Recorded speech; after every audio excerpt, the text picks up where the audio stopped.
Anomalus karštis. Nuo Liepos pabaigos Pietų Korėja kamavo užsitęsusi ir itin intensyvi karščio banga. Per trumpą laiką kelis kartus buvo sumuštas nacionalinis temperatūros rekordas. Rugpjūčio 2 dieną Jangsane, Gyeongsangnamo provincijoje temperatūra pasiekė 42,5 laipsnių Celsijaus. Tai buvo naujas nacionalinis meteorologinių stebėjimų rekordas šalyje. Net ir po saulėlydžių, kai kuriuose vietose temperatūra išliko aukštesnė nei 30 laipsnių. O vadinamųjų tropinių naktų, kai minimali temperatūra nenukrenta žemiau 25 laipsnių skaičius, pasiekė neįprastai aukštą lygį. Padėtį pablogino kritulių trūkumas. Mirjango rezervaro vandens lygis sumažėjo iki maždaug 36%, o pernai tuo pačiu metu jis viršijo 89%. Iki rugpjūčio 9 dienos Pietų Korėjoje buvo pranešta apie daugiau nei 3300 su karščiu susijusių ligų atvejų, o mirčių skaičius siekė mažiausiai 30.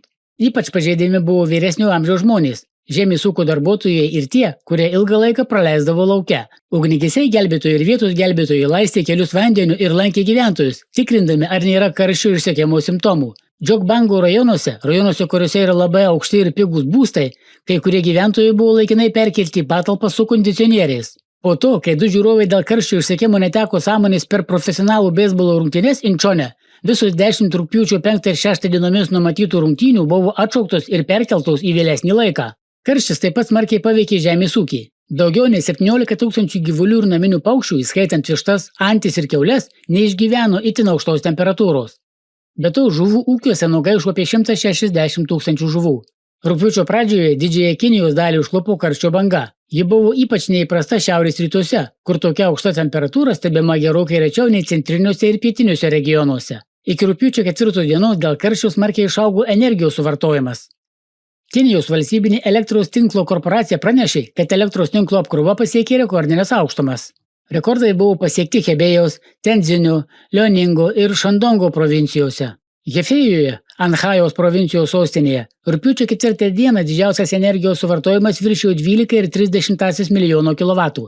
Šią vasarą šis skaičius jau 11 kartų viršijo praėjusių metų piką, o sezono rekordas pasiekė 13,4 milijono kilovatų. O tai 8% daugiau nei ankstesnis maksimumas. Japonijoje taip pat tęsiasi smarkus karštis. Rugpjūčio 3 dieną 7 šalies regionuose temperatūra pasiekė plus 40 laipsnių Celsijaus ir daugiau, o rugpjūčio 7 dieną daugiau nei 80% meteorologijos stočių dienos metu aukščiausią temperatūrą užfiksavo 30 laipsnių karščio. Šiais metais Japonijos meteorologijos tarnyba įvedė naują oficialų terminą dienoms, kai temperatūra siekia plus 40 laipsnių ir daugiau. Kokiusiobi arba ekstremalaus karščio diena.